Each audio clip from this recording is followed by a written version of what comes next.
que Marco Aurelio no era el último de una especie en vía de extinción. Mejor dicho, era el último, pero siempre lo fue. No estoy muy convencido de mi humanidad. Marco Aurelio pasó por la vida dejando una huella muy profunda. Un personaje con esa pinta, con ese terno, con esa carraspera, con esos temas, con ese humor, con esa chispa. No me gustan las leyes, la moral, las religiones, las reglas. Lo hermoso de Marco Aurelio, que tenemos que verlo, es su generosidad. Este hombre vivió una causa, su vida fue una causa que fue el amor al conocimiento. Si tengo alguna consideración por mí mismo es precisamente por esto, porque soy uno de los hombres que han sido más insultados y son más discutidos y negados. Yo creo que él siempre tenía también una suerte de asombro y de sorpresa de encontrarse en el lugar en el que se encontraba, ¿no? TV Perú siempre reconoció lo que significaba tener a una personalidad como él, con tanta sabiduría, con tanto conocimiento.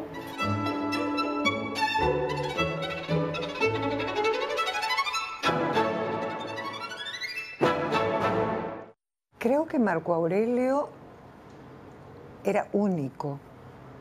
O sea, en el ámbito nacional de la televisión no existía nadie parecido a Marco Aurelio de Negri. Nadie que siquiera que se le acercara. Y mucha gente dice, como bien sabemos, que cuando uno hace televisión, uno tiene que crear un personaje para poder, ¿no? Que esa persona que aparece públicamente no es la persona, sino el personaje. Pero yo creo que la diferencia es que Marco Aurelio era el personaje, era un personaje, y eso lo hacía único y más o menos casi indivisible de lo que él realmente era. Quizá lo digo porque no solo me entrevistó tantas veces y conversamos tantas veces, sino porque teníamos una gran amistad. Era un rara avis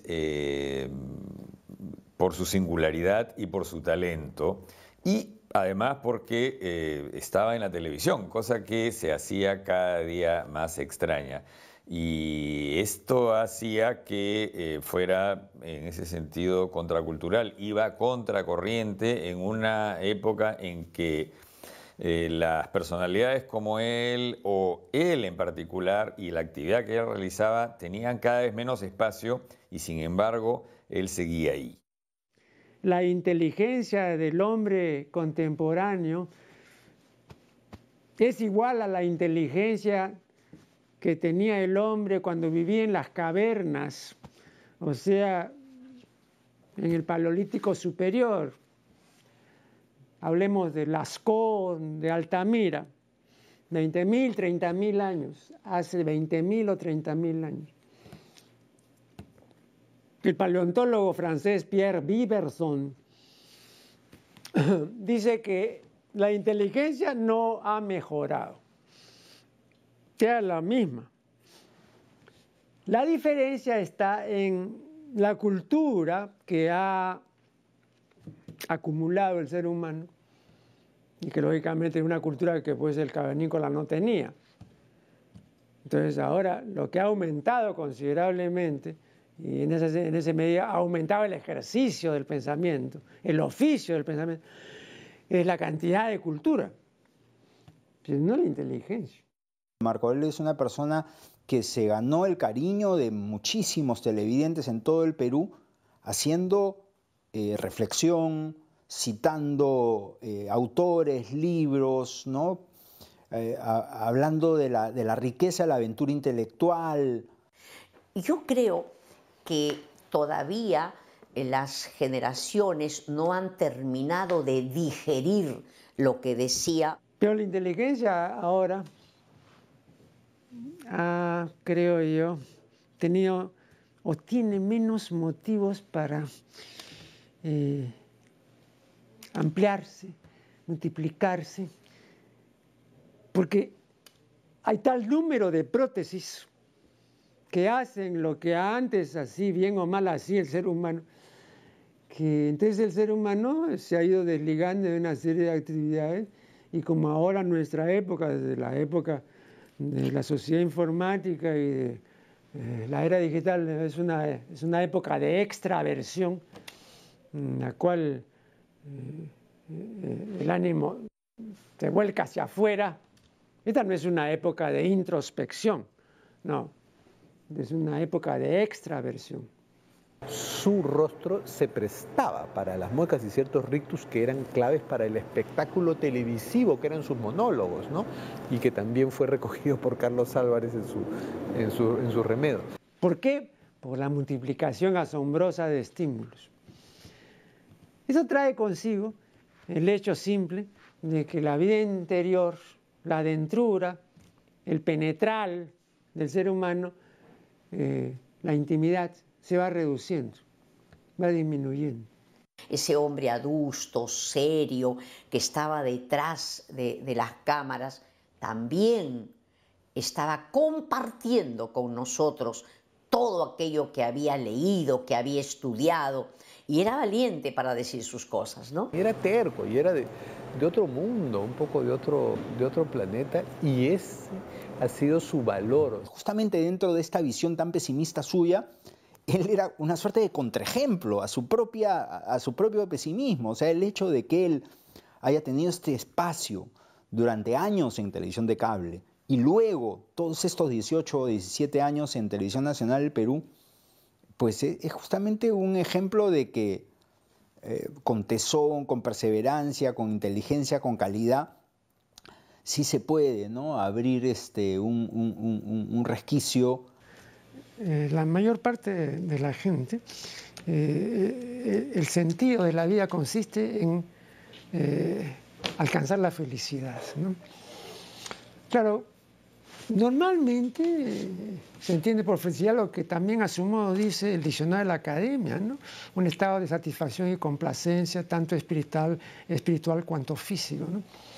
Pero nada más, o sea, digamos, es esa bonanza, ¿no? O para decirlo en inglés, es ese relax, ¿no? Para, ¿no?, estar en Cancún, debajo de una palmera, pues, tomando sol, ¿no? Esa es la... o sea, es una formulación degradada del mito, ¿no?, del paraíso, ¿no? Eso lo ha estudiado muy bien Eliade, ¿no? Pero ya no se piensa en absoluto en el sentido muy interesante y fuerte que tenía en latín, ¿no?, el término latino felix, ¿no?, o sea, feliz, ¿no?, que era fructífero, feraz, ¿no?, productivo, creativo, etcétera, ¿no?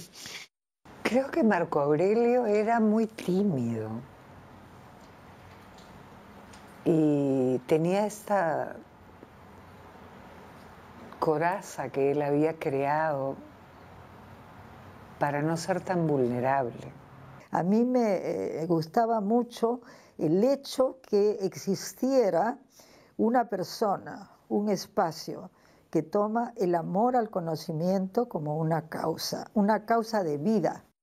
Una de las caracterizaciones que se puede hacer de esta época digital y cibernética es lo que llamo la falta de peso específico, la falta de contenido.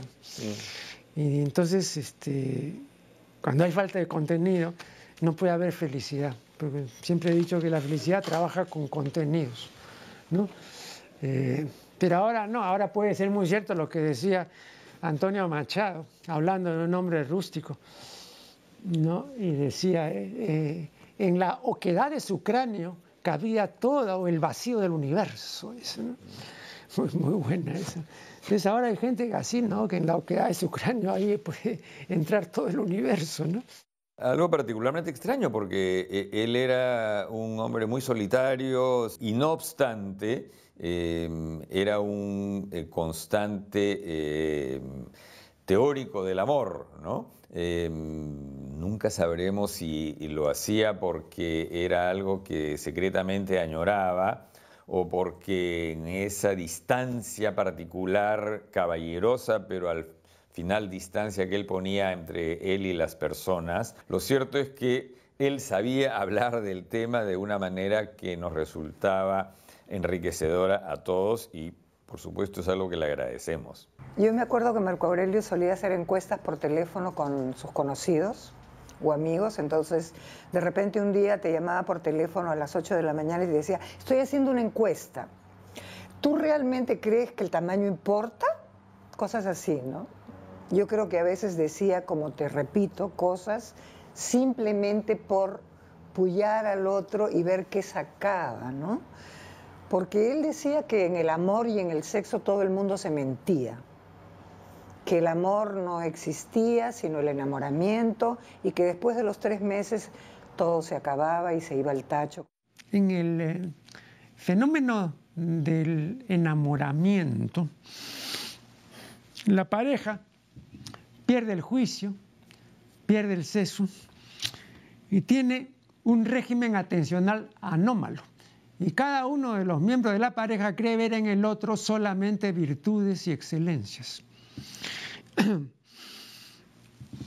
No solo no ve lo real, sino que lo presume, lo supone, lo imagina. Pero por supuesto es una visión errónea, ¿no? Completamente errónea. Pero claro, los enamorados están fascinados, están encantados y se profesan amor intensamente, ¿no? Pero yo vi muchas veces en nuestra relación personal a Marco Aurelio enamorado. Entonces, y era genial. Y con mujeres a las que contemplaba y, claro, probablemente era su etapa de enamoramiento también, no sé qué pasaría después. Pero por eso te digo, ¿no? Entre lo que él decía y lo que realmente pensaba, yo creo que existía una distancia. Cada uno ama en el otro no lo que el otro es, sino lo que no es. O sea, ama al otro por lo que el otro no es. Ustedes se preguntarán, pero ¿cómo evitar eso? Pero claro, la evitación se podría conseguir mediante el conocimiento del otro, el conocimiento rectamente entendido. Pero el conocimiento del otro, conocer bien a los demás, supone que yo me conozca bien. O sea, el conócete a ti mismo, ¿no? Tiene que verse cumplido para que yo pueda conocer debidamente a los demás. Pero el conócete a ti mismo está muy bien, pues, como una frase de gran prestigio, ¿no? Y que nos viene de la antigüedad, pero de difícil o de imposible consecución. ¿Qué cosa trataba de hacer Marco Aurelio? Era conectarte con el pensamiento. Por eso le era difícil a él quizás hablar del sentimiento y dejaba que el otro hablara, ¿no? Y él desprestigiaba los sentimientos. Porque en el hombre hay una incapacidad estructural built-in, dicen los etólogos de lengua inglesa, que le impide conocer bien a los demás porque también está impedido de conocerse bien a sí propio. Él decía una cosa que es muy real y que nadie quiere aceptarla conscientemente, ¿no? Que amor, sexo y matrimonio son absolutamente distintos, que el amor no había que aprender a darlo y que no todos estábamos preparados para ello. Hay que mirar el asunto, digamos, en una retrospectiva histórica y entonces podemos comprobar fácilmente que la importancia que se concede al amor es más o menos de la misma época de la importancia que comenzó a tener el amor, el sexo y el matrimonio. Ajá. Entonces es algo que tiene apenas 50 años, ¿no? Porque no tiene tradición histórica tampoco, ¿no? Entonces, teníamos pues que llegar así, ¿no? A la conclusión, digamos, que no sé cuántos siglos las mujeres no han conocido esto, ¿no? Es que no era pues materia de un primer plano, ¿no? Para usar el lenguaje televisivo, ¿no? Entonces imagínate tú, ¿no? Nuestras madres, nuestras abuelas y todo eso. Un discurso como el que está aquí, y repito, está bien expuesto, es incomprensible, ¿no? Sinceramente incomprensible, ¿no? Porque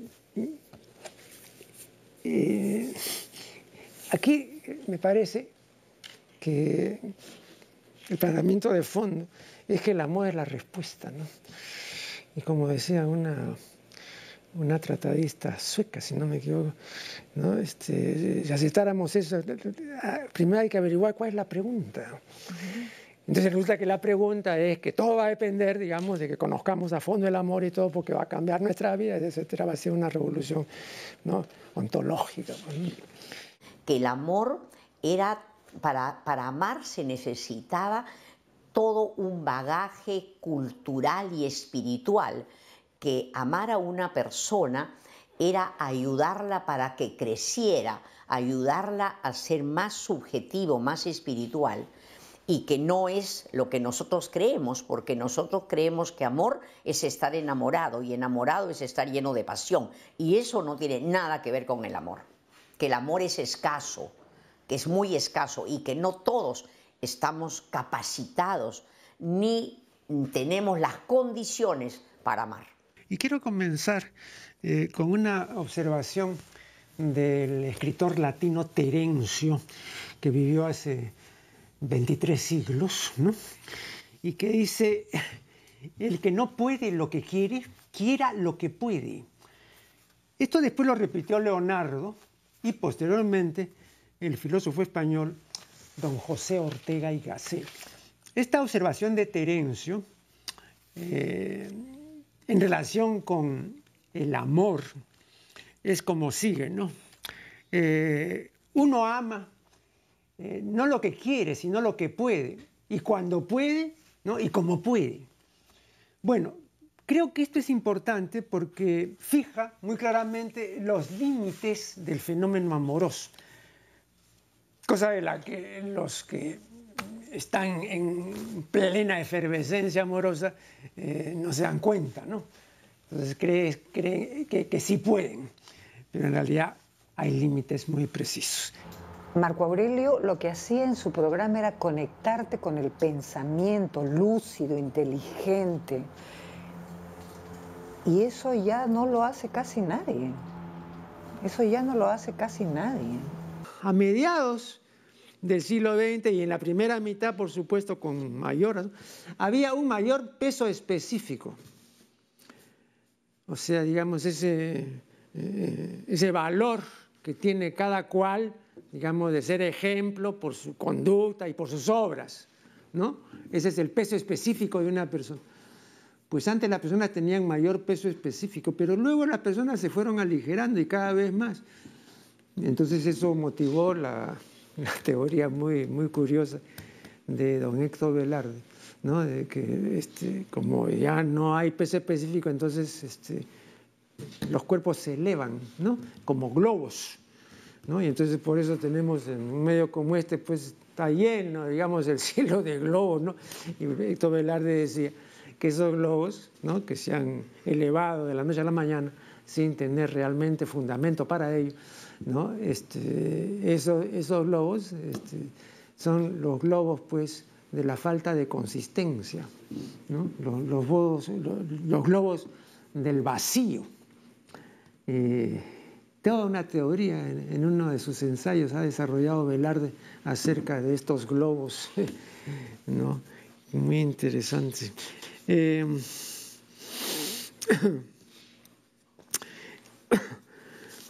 Ahora, siempre la gente, cuando uno indica estas cosas, tiene como única objeción el hecho de tildarlo al que las profiere, de tildarlo de pesimista, ¿no? De de príncipe de la siniestrosis, ¿no? O algo así.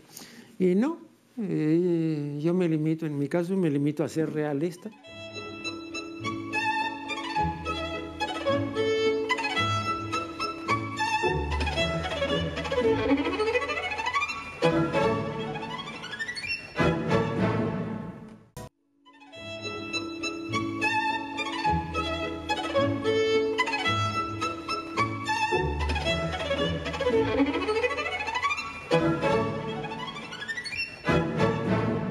Creo que en el caso de Marco Aurelio Neri no estamos ante un intelectual clásico, no estamos ante un gran intelectual peruano preocupado por el acontecer y los grandes dramas nacionales, ¿no? Estamos ante un fenómeno de culto del cable en un momento y de la televisión pública, que es lo que hace interesante a la televisión pública, ¿no? Haber tenido por muchos años a este personaje, ¿no? A este freak contracultural, ¿no? En una sociedad pacata, tradicional, religiosa y con un desarrollo tan precario, la palabra de Marco Aurelio nos hacía pensar. Para los programas eran una fiesta del pensamiento, pero además nos ponía en la realidad en una. No cabía más discusiones. Él nos ponía de una forma despiadada, si se quiere, en una realidad incontrastable que justamente la negábamos por las características que tenemos como sociedad. El término contracultura es un anglicismo, ¿no? En inglés se dice counterculture. Tiene dos acepciones. En primer lugar, significa el movimiento social surgido en los Estados Unidos en la década de 1960, especialmente entre los jóvenes, y que rechaza los valores sociales y modos de vida establecidos. A mí me impresionaba mucho y alguna vez se lo pregunté a uno de mis hijos que no tiene especial interés en el tipo de cultura que Marco Aurelio difundía. Le conté que iba a estar con él y él me dijo, qué paja, Marco Aurelio es un pata cojonudo. Y me dijo, a mis amigos también les parece de un pata genial. Y entonces le pregunté a Marco Aurelio, oye, y qué curioso, le digo, veo que los jóvenes te quieren mucho. ¿Cómo así? Y me dijo con esa voz extraña y cascada, inconfundible que él tenía, debe ser pues esa cosa contracultural, ¿no? Y que en él era genuina, no era una pose. Y creo que eso es lo que los jóvenes identificaban. También se dice contracultura, de la segunda acepción, del conjunto de valores caracterizantes de este movimiento y por extensión de otras actitudes de oposición al sistema social vigente. Entonces la contracultura se compone de disidencia, heterodoxia, iconoclastia y contestatarismo. Decidir con decidir es con es apartarse de la común doctrina o de la creencia o conducta común. Y lo de la contracultura, hay que decirlo, en el caso de Marco Aurelio Negri no es el que se trata de poner en una vanguardia que rompa vidrios, que provoque con violencia, sino es la resistencia de otras formas de entender y practicar la cultura, pero no conservadora. Disidencia es disconformidad, discordia, disentimiento, oposición, iconoclastia, impugnación y heterodoxia. Claro que en esto hay variedades e intensidades, ¿no?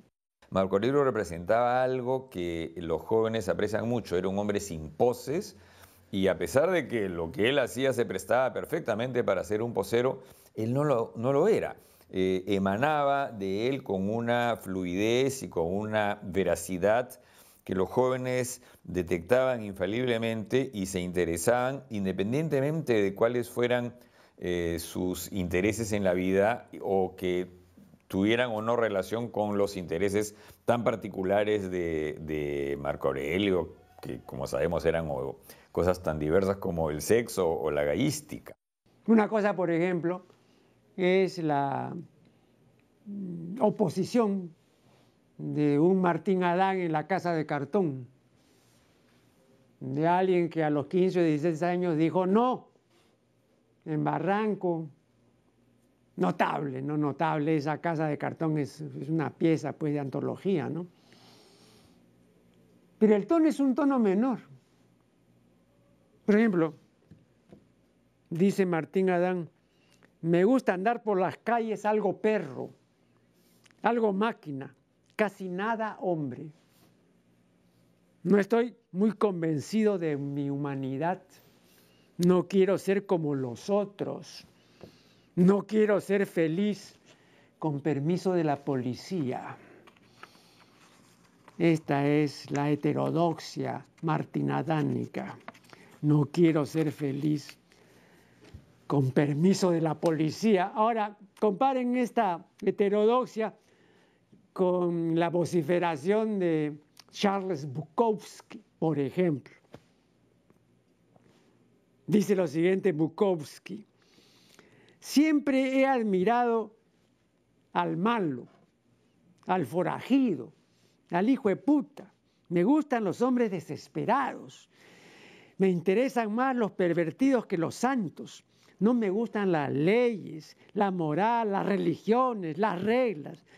No me gusta dejarme moldear para la sociedad. Así se expresa Bukowski. Alberto Hidalgo, el gran liróforo es poeta, el gran liróforo arequipeño, es un ejemplo de absoluta iconoclastia. En su libro Muertos, heridos y contusos, Hidalgo se expresa como sigue en la página 102. Dice: yo soy un iconoclasta. Los ídolos me revientan. Me gustaría, mientras los demás se prosternan, es decir, mientras los demás se arrodillan, me gustaría poder romper a pedradas la cabeza de Dios. Para mí, dice Hidalgo, no hay nada respetable, ni la religión, ni la patria, ni la madre de uno. Si tengo alguna consideración por mí mismo, es precisamente por esto, porque soy uno de los hombres que han sido más insultados y son más discutidos y negados. El día que yo sea un hombre de respeto, me destapo la cabeza de un balazo.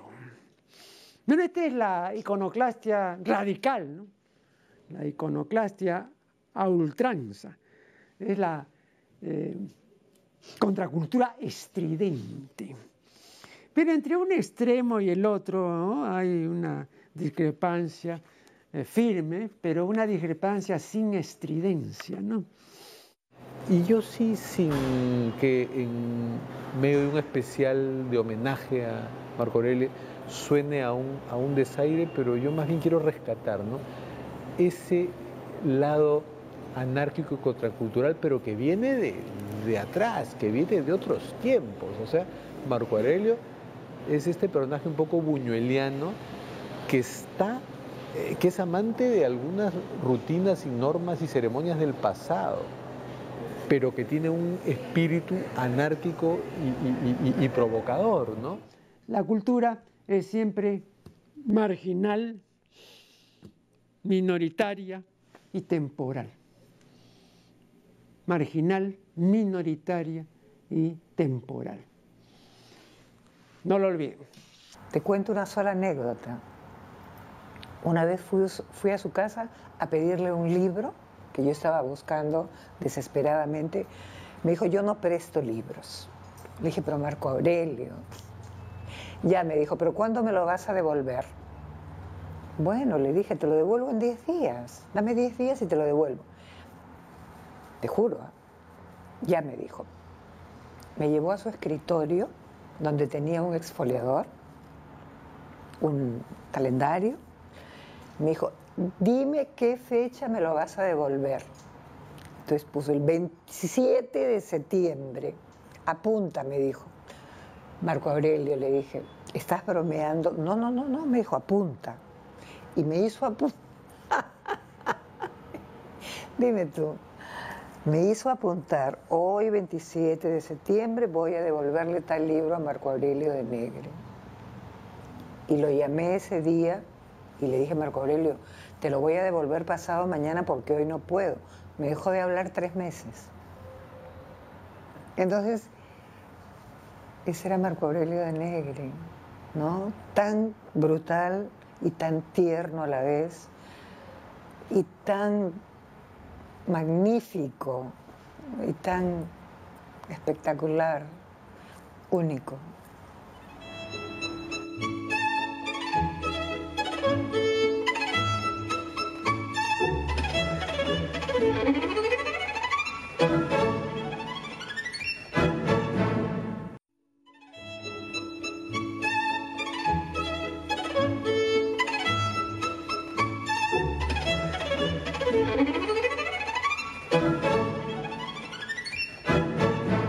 Bueno, yo tuve la oportunidad de conversar con él en 2 oportunidades sobre los jóvenes, que era un tema que a él le preocupaba, le interesaba, le inquietaba. Creo que el gran aporte para los jóvenes fue decirles, eso que ustedes sienten, eso que cuestionan, también lo hemos sentido antes, lo hemos cuestionado. Quiapo, Leopoldo Quiapo, que en paz descanse, ¿no? Es un gran especialista en la Divina Comedia y en el Alighieri, ¿no? Y tiene un texto muy interesante que se llama La infiernización de la vida. Y él demuestra con buenas razones que nuestra vida se ha infiernizado.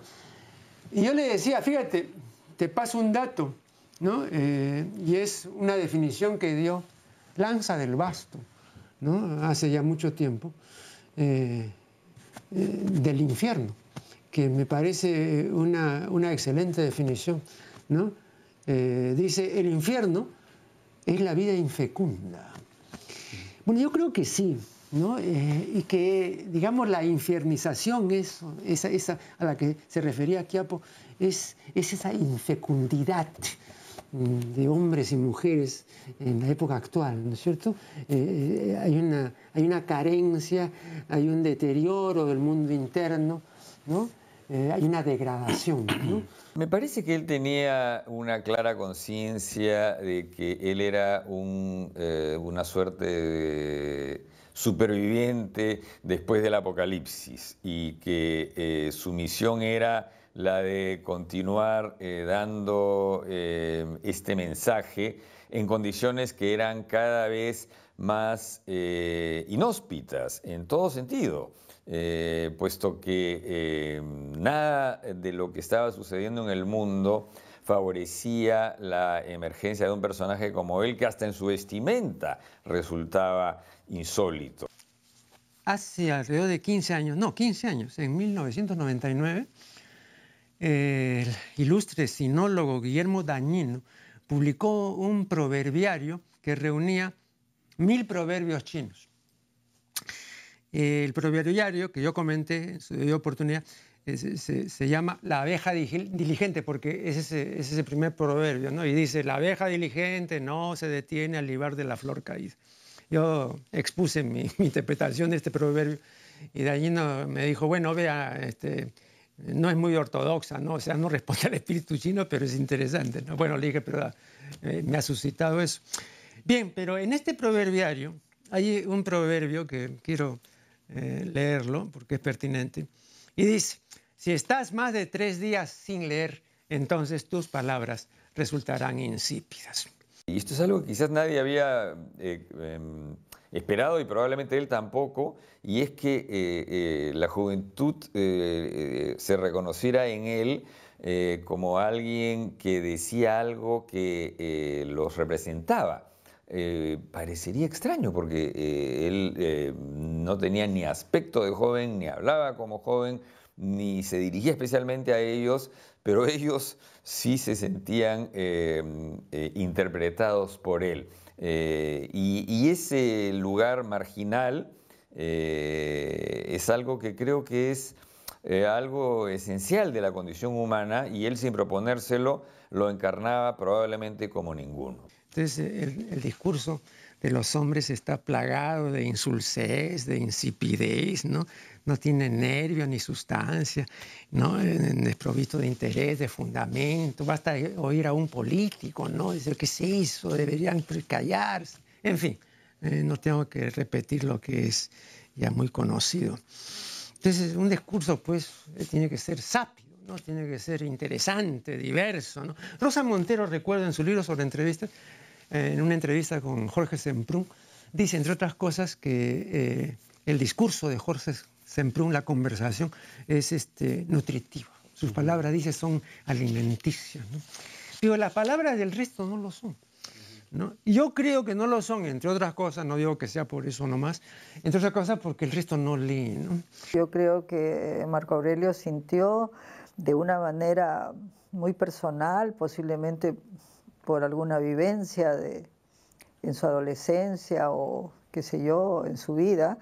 Hasta ahora, como decía Nietzsche, lo único que se ha prohibido siempre y por principio y en principio ha sido la verdad.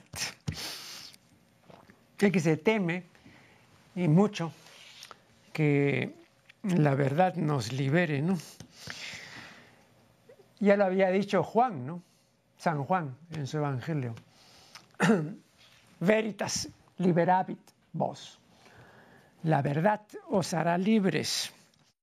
Que la sexualidad se manejaba siempre como tabú y que los jóvenes no accedían o accedían a la sexualidad con demasiados, digamos, tropiezos que hasta malograban su vida o con demasiada culpa. En el mundo del sexo gobierna la mentira y prevalecen una serie de falsedades y de patrañas, ¿no? ¿Cuál es la mentira principal?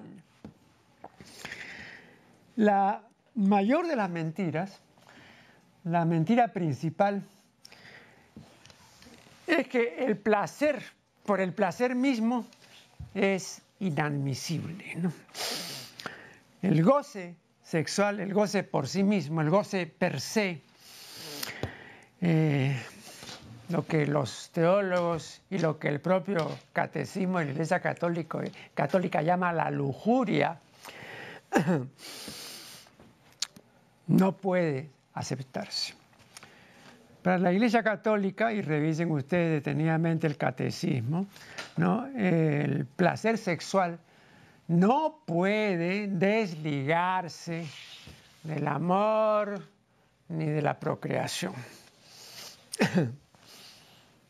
Y en consecuencia es moralmente desordenado cuando se busca por el placer mismo.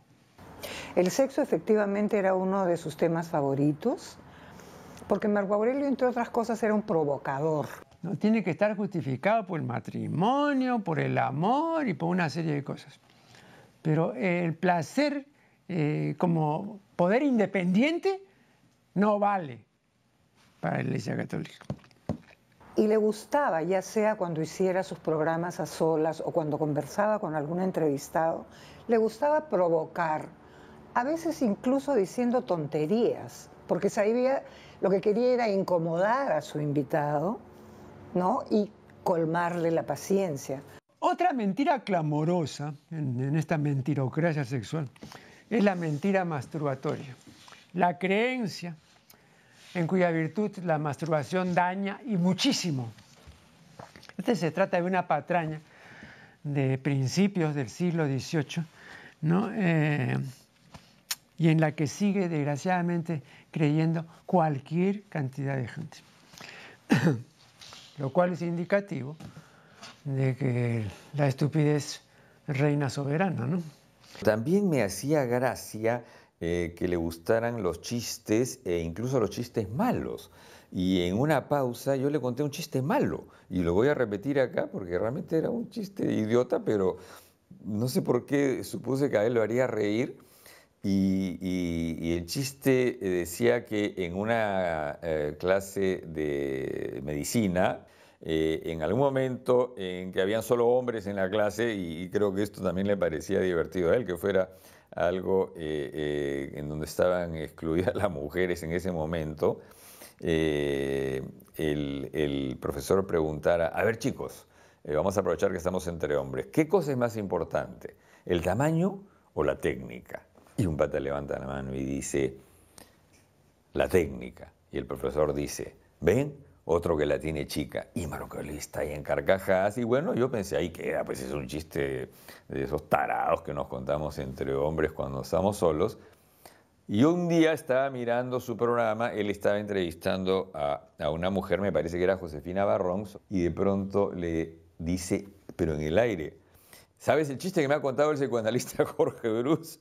Y le cuento este chiste malazo y me dio vergüenza ajena, pero después me ataqué de risa y pensé, bueno, ese era Marco Aurelio, ¿no? Él hacía esas cosas, le parecía divertido estos mamarrachos, ¿no?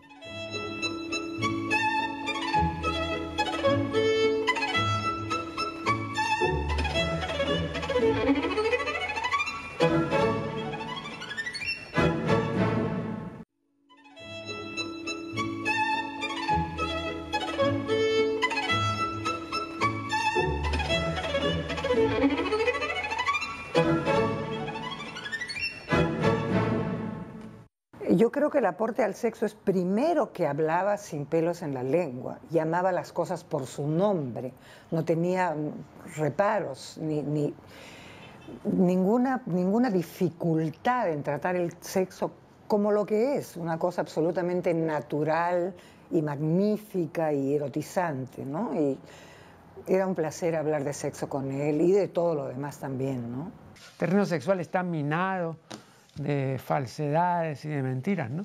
Y la pregunta es, pues, si podremos desminarlo. Bueno, aparentemente no. Y me expreso así porque a la gente le gusta la mentira y se complace en la mentira. La masturbación, solo recuerdo haber escuchado que simplemente trataba de terminar con el mito. Y es que la masturbación no hace ni hará nunca ningún daño y que más bien es absolutamente saludable y deberían de fomentarla en lugar de prohibirla. También hemos hablado de un tema del cual normalmente no se habla en forma seria, como es el tema de la homosexualidad.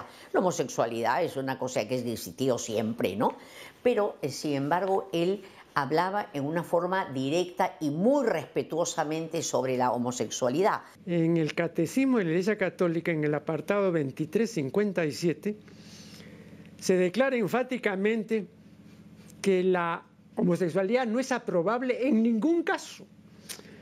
De modo que el Papa o no ha leído el Catecismo, o habiéndolo leído, lo ha olvidado, ¿no? Bueno, no sé cuál de estas posibilidades será la cierta, pero el hecho de que ahora la Iglesia diga que el homosexual es también hijo de Dios, eso no quiere decir que para la Iglesia sea bien quisto el homosexual, ¿no? Sigue siendo, digamos, una persona anormal socialmente y no solo socialmente, ¿no? Creo que puede darle esa imagen, ¿no?, de una apertura o de una mayor liberalidad, pero para mí estamos en la misma. No solamente los aspectos conceptuales, biológicos, psicológicos, que Marco Aurelio los ha tocado muy bien, sino también que toda la sociedad se una a que la sexualidad sea compatible con una vida humanizable para hombres y mujeres, ¿verdad? Vamos a ocuparnos del tema interminable del amor.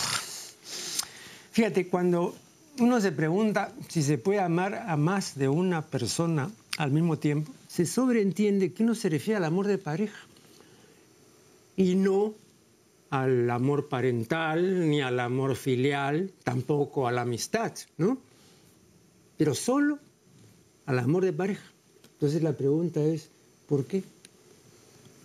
Porque, perdón, por ejemplo, un padre no se pregunta, ¿podría amar a mis dos hijos al mismo tiempo? Ni un hijo podría amar a mis padres, ni un amigo podría amar a más de un amigo al mismo tiempo. No, pero sí con pareja. Y esta forma de tratar la sexualidad tal cual, digamos, sucede en temas determinados del placer, cómo goza la mujer, cómo goza el hombre, etcétera, que él recreaba también, ¿no es cierto? Provocó que algunas feministas sintieran que esta cosificación, como se sentía o se siente cuando se habla de motivaciones sexuales, de respecto a la mujer al hombre o del hombre a la mujer, etcétera, hay una cosificación porque todos los atractivos sexuales empiezan por lo visual. Cuando yo me he hecho esta pregunta, llegaba a la conclusión provisional, y que no es completamente válida, pero sí es válida a medias, que uno pregunta esto en relación con el amor de pareja, porque uno normalmente, en relación íntima de pareja, quiere el cuerpo del otro, o sea, la posesión corporal del otro. Y en los otros tipos de amor normalmente no hay eso. Esa sería una diferencia, ¿no? Más adelante, o en fin, cuando la ocasión sea propicia, ¿no? Nos uniremos, como dicen pues, los teólogos, carnalmente, ¿no? Eso no existe en las otras formas, ¿no? Pero, claro, esta es una respuesta válida a medias, porque pues sabemos, hay muchos casos desde la época del amor cortesano y del loco amor, donde no había unión de cuerpos. Y sin embargo, pues todos los grandes amores han sido así, realmente grandes, sin posesión corporal. Me acuerdo que siempre se preguntaba por qué los hombres, cuando tienen relaciones heterosexuales, pueden tener una eyaculación precoz o no tienen erección. Y sus investigaciones decían de que cuando un hombre tenía relaciones con otro hombre, entonces nunca ocurría que no se erectara, ¿no? Y llegábamos a la conclusión también de que podía tener que ver con la figura materna, ¿no? Porque estar frente a una mujer podía significar para este hombre también recuerdos sobre la madre, no siempre agradables, ¿no? Yo hace algún tiempo publiqué un trabajo acerca de la eyaculación precoz como disfunción específica del coito heterosexual. Y entonces exponía el hecho, perfectamente acreditado por la investigación científica, de que entre homosexuales la ocurrencia de eyaculación precoz es una ocurrencia rarísima. Master, si yo que en 10 años tenían 2 casos. En cambio, entre los heterosexuales es una ocurrencia tan común como la frigidez. O sea, hay 2 cosas que lastran, ¿no?, el coito heterosexual en Occidente, ¿no? La eyaculación precoz y la frigidez. Una y otra están arriba del 70%. Pero que en un lapso de 10 años se hayan descubierto que hay 2 homosexuales que eyaculan precozmente y que también eyaculaban precozmente cuando antes fueron heterosexuales, porque después se convirtieron, etc. O sea que tampoco eran representantes típicos, ¿no? Bueno, a mí siempre me ha parecido muy interesante esto, ¿no? Había que conocerlo mucho para entender que tenía un enorme sentido del humor, ¿no? Tipo ácido y que podía parecer hosco, y yo sé que muchos entrevistados llevaban con mucho miedo a sentarse con Marco Aurelio, ¿no? Porque además era exigente y no te dejaba pasar una, o sea, tú, vamos, habías escrito algo o llegabas como experto en un tema y seguramente Marco Aurelio sabía tanto como tú sobre el tema y no era complaciente, ¿no? Entonces yo creo que quizá él disfrutaba un poco con esta impresión que generaba en los otros, ¿no? Y al mismo tiempo, en ese sentido, te lo ganabas fácilmente si es que tú eras seguro y honesto en las cosas que pretendías discutir con él, ¿no? Entonces era bastante justo en ese sentido también, ¿no?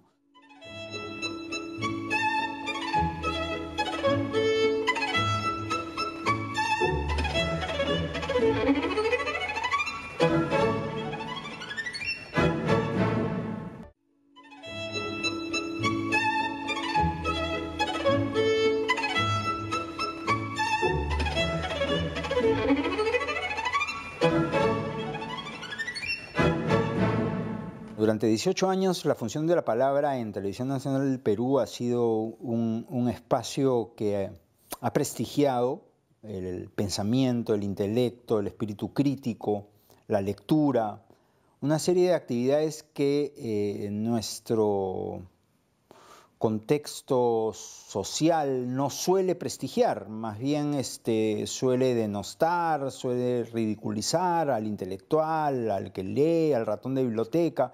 Y Marco Aurelio creo que prestigió más bien ese rol. En tintorería, las sustancias fijadoras de los colores en las telas se llaman mordientes. Don Santiago Ramón y Cajal, el célebre científico español, decía que los mordientes de la acción eficaz son el interés, la emoción y la atención obstinada. Es decir, no la simple atención, sino la atención perseverante y tenaz. Estos tres mordientes son también los del estudio y el aprendizaje. El desarrollo de los intereses que uno tenga en el campo de las ciencias sociales o la literatura, o en fin, dependerá, ¿no?, de estos mordientes. Si apenas los hay o si no tienen la eficacia que debieran, entonces la reacción consiguiente será muy deslucida y el resultado, si lo hay, será un resultado pobre. Creo que Marco Aurelio era único. O sea, en el ámbito nacional de la televisión no existía nadie parecido a Marco Aurelio de Negri. Nadie que siquiera que se le acercara. Con los mordientes, entonces podremos concentrarnos debidamente, podremos reflexionar, tener una mirada crítica y escarbadora de las cosas y no una visión complaciente de ellas. O sea, tendremos una mirada que tiene siempre la persona consciente, la persona que piensa, quiere y obra con cabal conocimiento de lo que dice. La persona consciente no habla por hablar, sabe por qué dice lo que dice y obra en consecuencia. Marco Aurelio podía hablar de cualquier tema y podía hablar a profundidad. Y ahí está la gran enseñanza para los comunicadores, ¿no? ¿Cuántas veces nosotros opinamos y hablamos sobre algo simplemente porque leímos alguna frase o algún comentario en las redes en esos tiempos? Marco Aurelio nos enseñó a través de cada programa que hay que prepararse para todo. Yo creo que a la concentración y a la perseverancia tenaz, ¿no?, le esperan malos tiempos, porque nuestra época, sobre todo a partir de mediados de la década de 1980, o sea, cuando se inicia la llamada sociedad informática y cibernética, ¿no?, y después cuando adviene la era digital, entonces, con el advenimiento de la era digital, también advienen multitud de estímulos. Entonces ahora es mucho más difícil concentrarse, es más difícil reflexionar y es sobre todo más difícil estudiar. Ha sido una excepción cuando la televisión realmente embrutece, cuando la televisión hace que la gente no piense, que quede en el inmediatismo. La palabra de Marco Aurelio cada semana en la televisión ha sido un respiro, un oxígeno a tanta contaminación de la cultura. Vea, hay 4 lesiones cerebrales, todas ellas muy importantes y debidamente estudiadas por los especialistas. Si se lesiona el llamado centro de Broca, ¿no?, la persona no puede hablar. Eso se llama afasia. Si se lesiona el centro de Exner, la persona no puede escribir. Eso se llama agrafía. Si se lesiona el centro de Wernicke, la persona no entiende lo que oye. Sordera verbal. Y si se lesiona el centro de Kussmaul, la persona no entiende lo que lee. Bien, estas 4 lesiones son muy serias, ¿eh? Muy serias. Pero a estas alturas, con toda la tecnología extraordinaria que tenemos, ¿qué cosa está ocurriendo? Que sin que haya habido una lesión cerebral propiamente dicha, cada vez más son los alumnos que no entienden lo que dice el profesor. No entienden lo que leen. Y esto están las estadísticas, creo que no solamente ocurre acá, esto en todas partes. A mí me decía el doctor Cáceres cuando yo le mencionaba esto, que claro, también puede haber pues, una lesión por disfunción o por no función. Claro, si no se pone a funcionar aquello pues, que debe de funcionar, entonces se van a... Pero yo le digo en muy corto tiempo, porque eso está ocurriendo pues, con escolares, ¿no? Bueno, había una reducción tremenda del léxico. O sea, cada vez, digamos, la gente habla menos porque tiene menos palabras para comunicarse. En fin, ¿no le parece muy serio esto? Porque esto sí ya es una inducción cultural de una lesión cerebral, pero que se traduce en la realidad, digamos, en una inoperancia pues definitiva, ¿no? En un país pues donde tenemos tantos líderes con, qué sé yo, títulos truchos, tesis copiadas, Marco Aurelio era una figura que destacaba, ¿verdad? Porque con un conocimiento verdadero, más valioso aún por ser autodidacta, ¿no?, a través de razones, de libros, de ideas, impuso pues una forma de pasar el rato en televisión que no era estupidizante, sino por el contrario, ¿no?, una forma de pasar el rato en televisión que era estimulante, que te llevaba a pensar, que te llevaba a tener ideas. Creo que fue Bradbury el que decía cómo serán las grandes corporaciones ya en lo futuro inmediato, las grandes empresas tendrán solamente 2 cosas. Tú sabes eso, ¿no? Un hombre y un perro. Y entonces uno dice, bueno, ¿y el hombre para qué? Para que le dé de comer al perro. ¿Y el perro para qué? Para no dejar que el hombre se acerque a las máquinas. Muy bueno. Yo estudié con Marco Aurelio de Negri la carrera de Derecho y tengo algunas anécdotas muchas veces cuando teníamos que dar examen todos desesperados y él estaba sentado en el iFacer de una ventana y le decíamos, Marco Aurelio, ¿no te preparas? Y decía riéndose, quien nada sabe, nada teme. Y seguía leyendo su literatura, ¿no?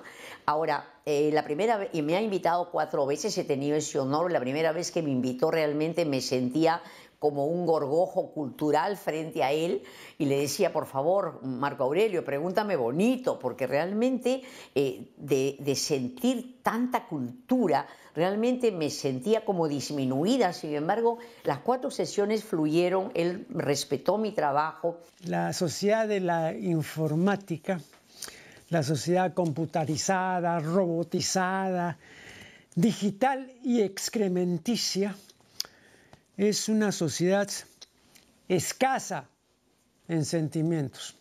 Lo que quería decir respecto a la sociedad excrementicia es que esta expresión es de Alberto Moravia, este célebre escritor italiano. Decía que la civilización occidental es consumista, estrictamente y únicamente consumista, y cada vez es más consumista, y todo lo que se consume se convierte en desecho, en deyección y en heces fecales. Entonces, por esa razón, la civilización occidental es excrementicia. Así se expresaba Alberto Moravia, ¿no?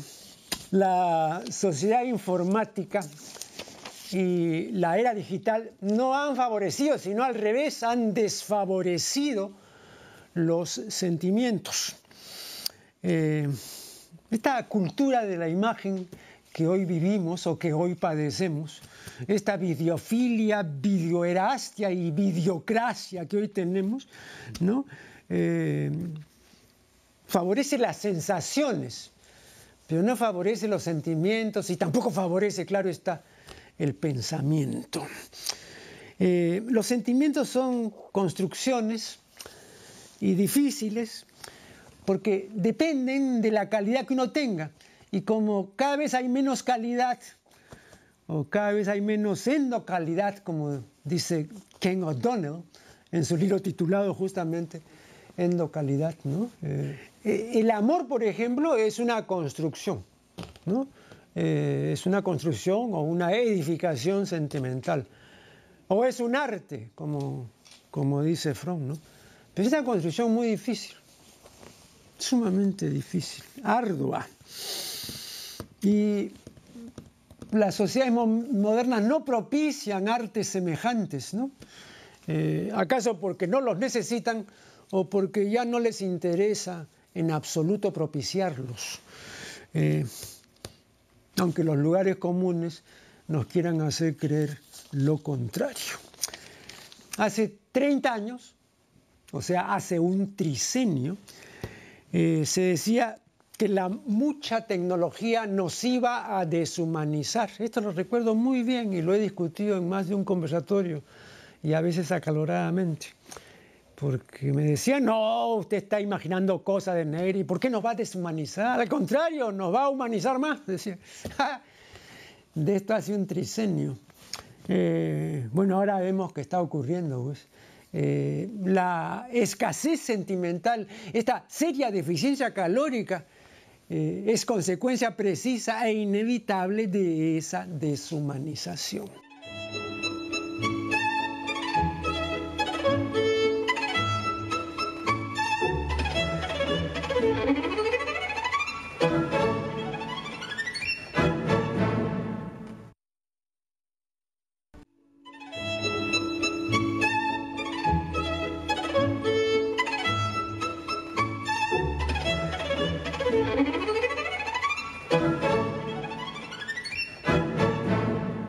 Él sintió ese deseo de desafiar el tabú en este tipo, digamos, de concepto de sexualidad. Por último, es la mujer la que sale más desafortunada, ¿no?, en las relaciones. De modo que creo que eso es un aporte. Porque para la mujer, término medio, ¿no? Si hay una entrega sexual es porque hay amor. Pero para el hombre no, para el hombre término medio. El hombre puede tener, digamos, una relación sexual sin amor, ¿no? Bueno, algunas mujeres también, ¿no? Pero la mayor parte de las mujeres condiciona esa entrega al amor. Si no hay amor, entonces no hay entrega, ¿no? Entonces, claro. Y además, aquí cometen un error adicional, porque las mujeres confían en el verbo, en lo que dice el otro. En Occidente hay que declarar el amor, hay que decir te amo, ¿no? Porque si uno dice, entonces el amor existe. Esa es una creencia mágica, ¿no? Porque siempre, digamos, el verbo ha sido, digamos, creador en la magia, ¿no? La creación del mundo por Dios es un acto mágico, pues no, y dijo Dios, haya luz, y hubo luz, ¿no? O sea, la creación por la palabra, pues, ¿no? Entonces igual, te amo, entonces existe, eso es verdad. De repente es mentira, pues. Pero en Occidente se confía mucho en lo que se dice, ¿no? Entonces se cree que si uno dice la verdad. No, pues eso no es así, pues. Pero bueno, aquí ya no vamos a componer a estas alturas o en estas honduras el asunto, ¿no? Yo creo que ese fue el desafío que él sintió, ¿no? De decir las cosas directamente, a tal punto de tratar temas sexuales muy específicos, cosa que es difícil de tratar, ¿no es cierto? Pero él lo pudo hacer y lo hizo. Este hecho de hacer depender la realización sexual exitosa del amor, ¿no? Como decía antes la Academia de la Amación, bueno, todavía lo dice, se puede decir amación, acción y efecto de amar, ¿no? Es pues muy crítico y muy problemático, ¿no? Pero las mujeres no separan esto. Y ya anteriormente yo les hablé de que esta dificultad real que tienen las mujeres se debe al hecho de que el cerebro femenino, y esto se descubrió en 1982, de que el cerebro femenino es anatómicamente distinto del cerebro masculino, y que el cuerpo calloso, que conecta ambos hemisferios, es en la última parte más ancho y más largo en la mujer, de modo que la mujer está más interconectada que el varón, que está menos interconectado y por tanto es más separador, más separatista y tiende más a la esquizofrenia. En cambio la mujer, por esta mayor interconexión hemisférica, es más integradora. Trata de unir lo que el hombre desune, trata de juntar lo que el hombre no junta, sino desune, aparta. Claro que en esos términos es bien difícil pues comprenderse, ¿no? Él traía mitos abajo. Ese mito de que la madre es el ser más maravilloso del mundo, que no hay nadie como la madre, la realidad dice que no. Y entonces Marco Aurelio traía con sus investigaciones afirmaciones reales que las vemos en las sesiones de terapia, donde las madres somos las personas que más maltratamos a los hijos. Podemos quererlos, pero también somos muy crueles, les decimos cosas horribles. Y entonces él afirmaba de que no por ser madre tenemos las condiciones para ser una madre humana, ¿no? Y se refiere a la obligatoriedad del amor. Entonces, yo recuerdo una cita del filósofo Kant que decía: yo no puedo amar porque quiera hacerlo, ni mucho menos porque deba hacerlo. Porque el amor no está sujeto, decía Kant, a la voluntad, sino que es un asunto concerniente a los sentimientos. Por lo tanto, no existe el deber de amar. Ahora, una afirmación como esta va exactamente en sentido contrario de la afirmación cristiana y fundamental, ¿no? del nuevo mandamiento, ¿no? Y de la virtud teologal de la caridad, ¿no? Entonces, por lo menos ahí en teoría hay todo un problema. En la concepción cristiana, el amor no tiene por qué ser correspondido. O sea, por ejemplo, el amor al necesitado, el amor al que no tiene techo en alimento, tú no puedes esperar la gratitud del otro. O sea, en la relación de pareja, casi uno inevitablemente piensa en la reciprocidad. Pero en la concepción cristiana no es así. A mí me encantaba molestarlo y hablábamos siempre del amor. Y recuerdo mucho cuando le anuncié que me casaba y le dije: doctor, me caso. Y él me dijo: ¿estás segura? Sí, claro. ¿Sabe lo que eso significa? ¿Que voy a ser feliz? No, que usted va a dejar de leer libros. Y me dijo: y no me diga usted que va a dormir en la misma cama con su esposo. Pues sí, claro. No, me dijo. Una persona con otra solamente se soportan en una misma habitación máximo 4 horas. Así que usted está yendo por el fracaso. Quiero referirme a un tema bien interesante y prácticamente desconocido. Y es el tema de Balzac y su teoría de la cama. Balzac tiene una teoría de la cama, ¿no? Balzac comenzó a escribir su fisiología del matrimonio en 1824 y la terminó en 1829, o sea, cuando tenía 30 años, porque Balzac es de 1799, ¿no? Balzac distingue 3 formas de hacer vida marital en función de la cama y de la habitación. 2 camas en la misma habitación, 2 habitaciones con sendas camas, cada una para cada uno de los consortes, y una sola cama, ¿no? Esas son las 3 fórmulas que propone Balzac.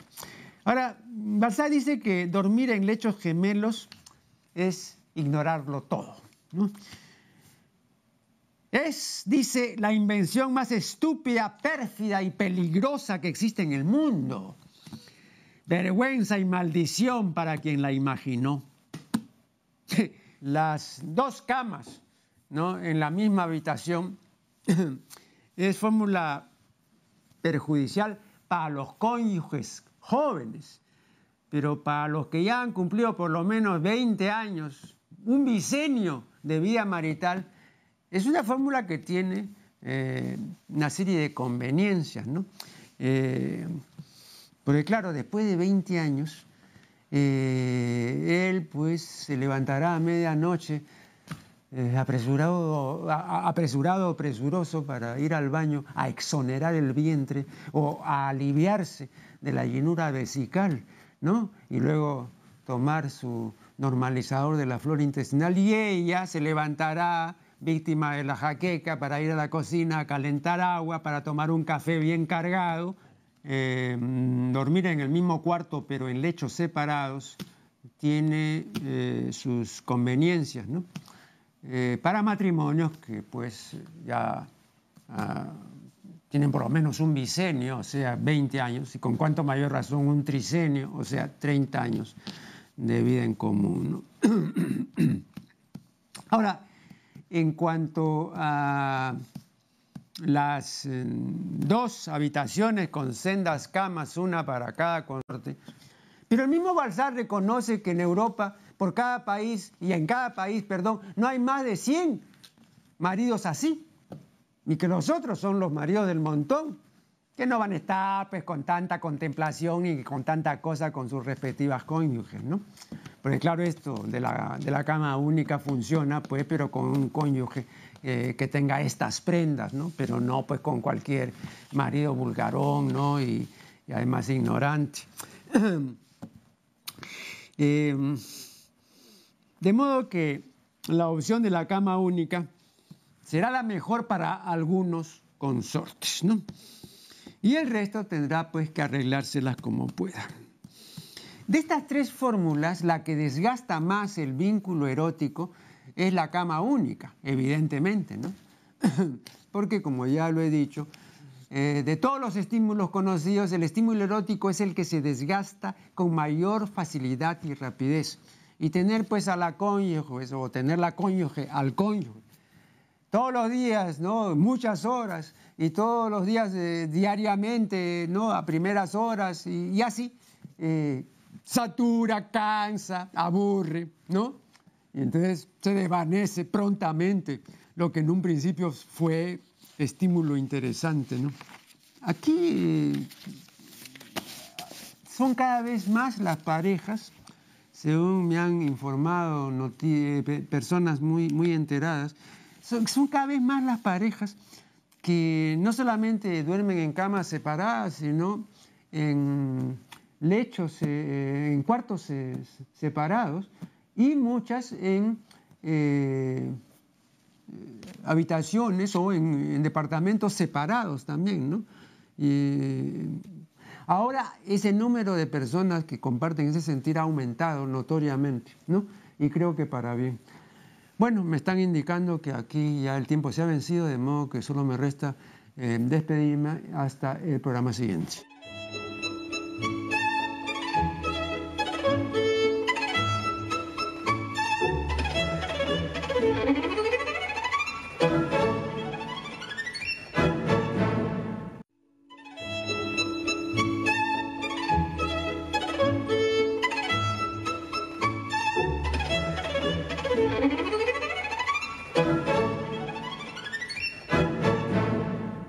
Ha sido un excelente ejemplo todos estos 18 años, estoy seguro, para muchos jóvenes que han visto que se puede ser inteligente, que se puede ser culto, que se puede ser leído y no ser por ello ni un fracasado, ni un aburrido, ni un pavo, ni una persona sin ingenio, porque Marco Aurelio tenía eso también. Era una persona ingeniosa, era cunda, era gracioso dentro de ese humor corrosivo suyo, ¿no? Y esto es importante, y esto no lo quieren reconocer, pero es así. Lo siento, pero les tengo que decir pues la verdad, no voy a estar dándole la píldora, ni diciéndoles como dicen los consejeros, no, pero conversen, traten de ver de qué modo se puede solucionar, no todo está perdido, etcétera. No, ese es un rollo muy conocido, ¿no? Y que siempre lo repiten. Pero yo no quiero, digamos, extenderme en ese sentido porque yo no creo en eso. Hay una verdad que, claro, los cónyuges difícilmente van a reconocer. Pero es una verdad del tamaño de un templo. Y es que, y no solamente para parejas conyugales, sino para cualquier pareja que tenga intimidad sexual, y es que una vez que se va el deseo, que se va el estímulo, ya no regresa. Por eso cuando, digamos, una pareja dice, bueno, nosotros teníamos todos los días copulación, ahora solamente una vez a la semana, y ya esperamos que más adelante será pues una sola vez al mes. ¿Qué es esto? ¿Qué pasa? Ya no nos queremos, etcétera, ¿no? Hacen toda una confusión y hacen una mise en scène, como dicen en francés, ¿no? Que bueno, llama pues la atención, ¿no? Pero también es una mala comprensión del problema, ¿no? O no es el problema, sino que es la precisa consecuencia del desgaste del estímulo. Creo que es una persona que ha ayudado a difundir, ¿no? un modelo de realización, ¿no? A través de la inteligencia, de la lectura, de las ideas, que es un modelo de realización muy poco promovido en nuestro país. Me han preguntado si el universo es la obra de un creador. Vean, la ciencia astronómica más reciente ha demostrado que el universo que conocemos y que nos parece inconmensurable es apenas el 4% de todo el universo. O sea, que hay un superuniverso y no pues que nos parece ilimitado, ¿no? Eso comprende solo el 4%. Nunca olvidar que las personas como él, justamente por su singularidad, por ser alguien único, que no se parecía a nadie, pero que se implicaban profundamente en lo que hacían y lo conocían con esa erudición a veces deslumbrante que él tenía. Entonces, cuando uno imagina, digamos, un creador, ¿no? Y suponiendo pues que haya existido un creador, entonces sería el creador de un universo miniatura, ¿no? Porque si este es el 4% de todo el universo, imagínate, es un universito, pues, ¿no? Entonces lo primero que habría que decirle al creador es por qué tuvo la ocurrencia de crear pues un universo tan pequeño, ¿no? 4%. Y además lo segundo habría que decirle, oiga, ¿por qué creó una cosa tan mal hecha? Pues, ¿no? Y los gnósticos ya se habían dado cuenta de esto. Y por eso decían que el mundo no fue creado por Dios, sino por el diablo, ¿no? En un momento en que Dios estaba descuidado. Me parece muy plausible, pues, ¿no? La explicación de los gnósticos. El filósofo británico Bertrand Russell decía con mucha razón que inferir un creador es inferir una causa.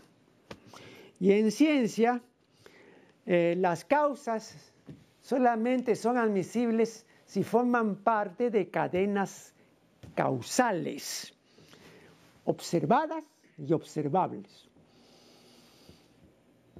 Lo que nos dicen desde hace no sé cuánto tiempo los teólogos de que hubo una creatio ex nihilo, una creación de la nada. Bueno, la creación de la nada es un suceso que no ha sido observado nunca. De modo que transgrede todas las leyes y todas las cadenas científicas conocidas. Me parece que Mercado Neri era más interesante, como muchos fenómenos de la televisión, monologando que entrevistando, que les hable conversación con autoridad intelectual sobre temas de interés, ¿no? No solo el sexo y las palabras, ¿no? También él por ahí habla otras cosas, y en su producción bibliográfica, que no es muy grande, pero tiene algunos títulos muy interesantes, habla pues hasta de gallística, ¿no? No pregunte quién creó esto. Esto surgió espontáneamente. Esa es otra de las respuestas que se da. Bueno, pero si se dice eso, entonces la creación espontánea de la nada es un suceso que no ha sido observado nunca. Entonces los que dicen que esto se creó espontáneamente, pero ¿de dónde salió eso, no? O sea, por ahí, preguntando así, no se puede llegar a ninguna conclusión. Él aporta a que la televisión descubra esta necesidad de especializarse, de buscar audiencias segmentadas, que las encuentran mejor en el cable y en la televisión pública abierta. Bertrand Russell decía, bueno, ¿para qué no hacerse tanto problema? Vamos a partir pues de la premisa, ¿no?, de que ha existido siempre, ¿no? Ahora, esto no es cierto, porque este universo no ha existido siempre, ¿no? Los científicos lo remontan a algo así como 14.000 o 15.000 millones de años luz, ¿no? Que tampoco es es una distancia absolutamente increíble, pero en un nivel astronómico no es tan increíble, porque hay distancias pues mayores, infinitas, ¿no?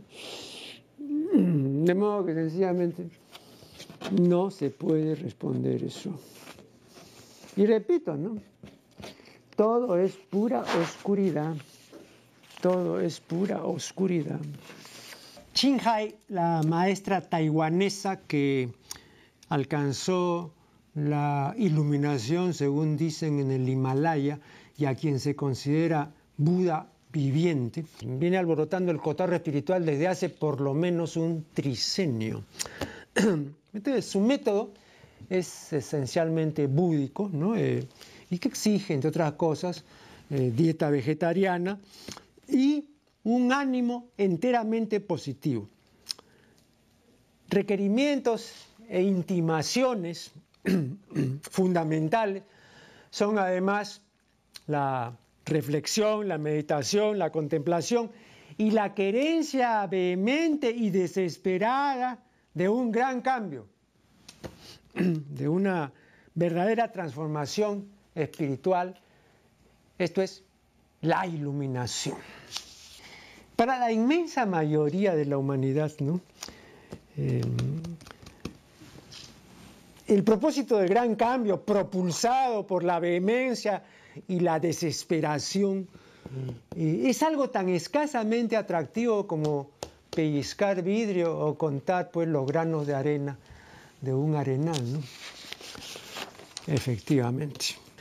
Desrutinizarse, iniciar el largo camino, ¿no?, de un cambio ontológico y de transformación espiritual, ¿no?, presupone en nosotros la existencia de 4 fijadores o mordientes: el interés, la atención, la emoción y la perseverancia. Sin esos mordientes no hay en ningún terreno ninguna acción eficaz. Ahora, la tenencia de esos 4 mordientes es hoy tanto más difícil cuanto una de las características de la posmodernidad es el aflojamiento de vínculos y la volatilidad y la levedad existencial, hasta tal punto que con mucha razón Milan Kundera ha hablado de la insoportable levedad del ser. Y es que hoy el peso específico de cada uno de nosotros, ¿no?, es menor, es decir, el especial valor o influencia que podemos o que podamos tener en un entorno determinado. Sobre todo este carácter ligero, ligerísimo, ¿no? Esta ausencia de peso. Cuando uno dice ausencia de peso quiere decir, o me estoy refiriendo a que cada vez hay menos seres humanos de peso, ¿no? O sea que por su sensatez y juicio influyen positivamente y sirven de ejemplo. Entonces, escasean pues las personas con predicamento. O sea, las personas que han llegado a ser estimables y dignas por sus obras y por sus muchos merecimientos. Bien, hasta aquí el programa y será hasta la próxima edición.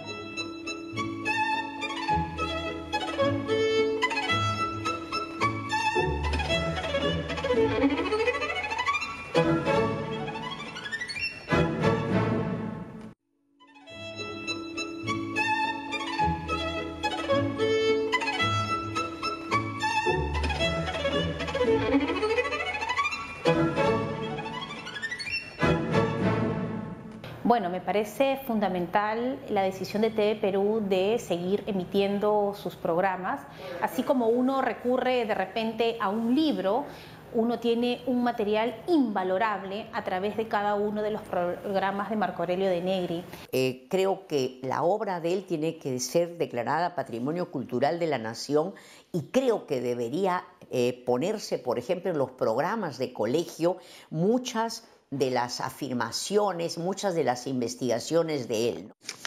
Yo recuerdo, desde mis años mozos, porque ya peino canos, que este término estaba íntimamente relacionado con la religión.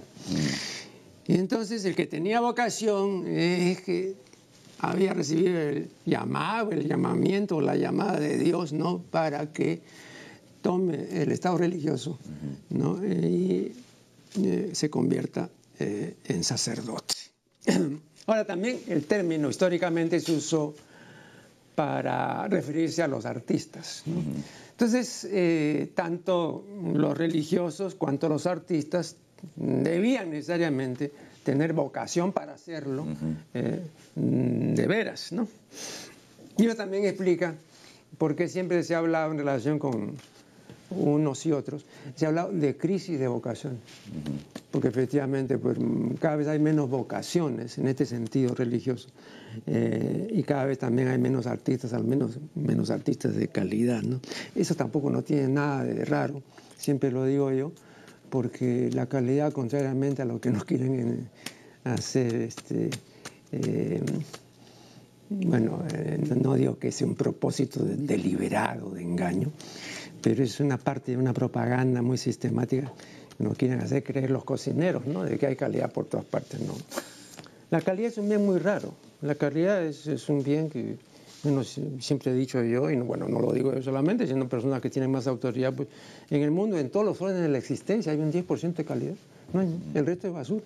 Creo que ese es el principal valor. Marco Aurelio es una persona que hace a las personas reflexionar sobre qué están haciendo sentadas frente al televisor, qué tipo de productos están consumiendo, ¿no?, sobre la idiotización a la cual la televisión tristemente lleva a las personas en términos generales, y por contraste, él lo que hacía en sus programas era estimular a las personas a pensar con su propia cabeza, a pensar en contra de la corriente. El canal tiene una enciclopedia en los archivos que ha ido construyendo a lo largo de todas las entrevistas que hizo Marco Aurelio. Entonces, ese archivo que ustedes tienen es verdaderamente el gran legado de Marco Aurelio de Negri, y es maravilloso que podamos seguir a través de ustedes viéndolo y escuchándolo como lo hemos hecho durante tantos años. Mario Vargas Llosa, en El lenguaje de la pasión, dice lo siguiente: el hombre necesita matar, es un ser predatorio y comenzó haciéndolo hace millones de años porque era la única manera de sobrevivir, de comer y de no ser matado. y ha seguido haciéndolo siempre en todas las épocas de su historia de manera refinada o brutal, directamente o a través de testaferros, con puñales, balas, ritos, símbolos, porque si no lo hiciera, se asfixiaría como un pez fuera del agua. Bien, vea, someto a su consideración esta cita que me parece interesante, porque creo que este hecho, que es absolutamente innegable, se debió a varias causas, ¿no?, que confluyeron. Yo creo que sin que eso sea su cometido, sin proponérselo, era un resistente. Alguien que resistía contra la marea de chabacanería, mediocridad, empobrecimiento del lenguaje, desprecio por la cultura que se ha ido adueñando de los medios de comunicación en general. En primer lugar, y esa es mi lectura, no tiene usted que compartir mi lectura. En primer lugar, por la pérdida del caudal instintivo y la adquisición de la llamada inteligencia superior. Luego, por la bipedestación. Nos bajamos de los árboles, nos erguimos y tuvimos libres por primera vez las extremidades superiores. Entonces, también por primera vez pudimos agarrar una piedra o un palo para defendernos de los peligros. O sea, tuvimos así, al inicio, ya un arma. Ahora imagínese usted, desde la piedra o el palo, hay toda una trayectoria de desinhibición hasta la bomba atómica, ¿no? O sea, ahora pues estamos en condiciones de volar todo. En esa época podíamos matar pues a un animal salvaje, pero ahora podemos volar todo, ¿no? Entonces, yo un día expuse esto en una conferencia, recuerdo, y uno de los circunstantes me dijo: De Negri, pero no olvide usted que de toda esa destrucción humana, la mitad es autodestrucción. No todo es destrucción. El hombre destruye y se destruye, ¿no? Lo cual también es muy característico de nuestra especie, ¿no? Yo no conozco especies que se destruyan, pues, ¿no? Pero nosotros sí nos destruimos y nos destruimos, ¿no? Este hombre vivió una causa, su vida fue una causa que fue el amor al conocimiento. No solo en el Perú, en el mundo entero es difícil encontrar personas que pongan en cuestión el rol que juega la televisión en la televisión. Generalmente la televisión en todas partes es muy complaciente consigo misma, ¿no? Y Marco Aurelio creo que aporta una crítica, ¿no?, muy radical al rol que está jugando la televisión en la sociedad contemporánea, ¿no? Tú me hacías recordar ya en un plano local, digamos, pues claro, hay muchas diferencias, con una observación que ya en algún programa mencioné, una observación de Julio Ramón Ribeiro, que es un gran observador, ¿no? Y cuando en su autobiografía, él dice que en la relación con amigos no conviene tener una relación muy íntima, muy estrecha, pensando de que el amigo tiene profundidades oceánicas y que poco a poco hay que ir descubriendo. Y Ribeiro dice, vean, esa creencia es falsa, ¿no? Generalmente la gente no tiene profundidades oceánicas. Generalmente eso de las profundidades oceánicas en la realidad es un simple charco que no tiene ninguna profundidad. Entonces pierden el tiempo hurgando y tratando de averiguar y esmerándose en descubrir, etc., ¿no? Esa es una pérdida de tiempo, eso dice Ribeiro. Y él dice pues, que además es inútil, dice, porque la gente cuando tiene apenas una sola cualidad, que ya es bastante además, ¿no? Eso dice Ribeiro. Yo siempre digo, bueno, a esa sola cualidad hay que agregar el orden y la limpieza, ¿no? Eso es muy importante. Pero Ribeiro no tomaba en cuenta eso. Pero para él, bueno, ya que una persona tenga una cualidad ya es bastante, ¿no?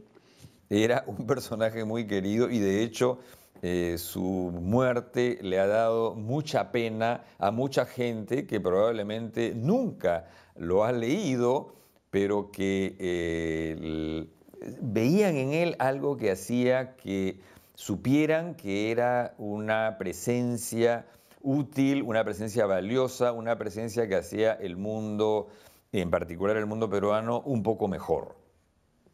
Yo creo que habernos hecho gozar de nosotros mismos tratando de entenderlo es una manera, pues, de haber llevado el onanismo a la sublimación en la comunicación televisiva, ¿no? Y es increíble que todo esto lo haya podido hacer en la televisión pública, ¿no? Decir lo que debe decirse y a quien debe decirse y en el momento Que debe decirse. Divertido. Brillante. Se culpan los televidentes porque no saben, ¿no? Uno de los mejores monologadores de la televisión peruana. Sí, esto es nuevo, ¿no? Pero el otro era más cómodo. Era como un ser travestido de este personaje que también era, ¿no?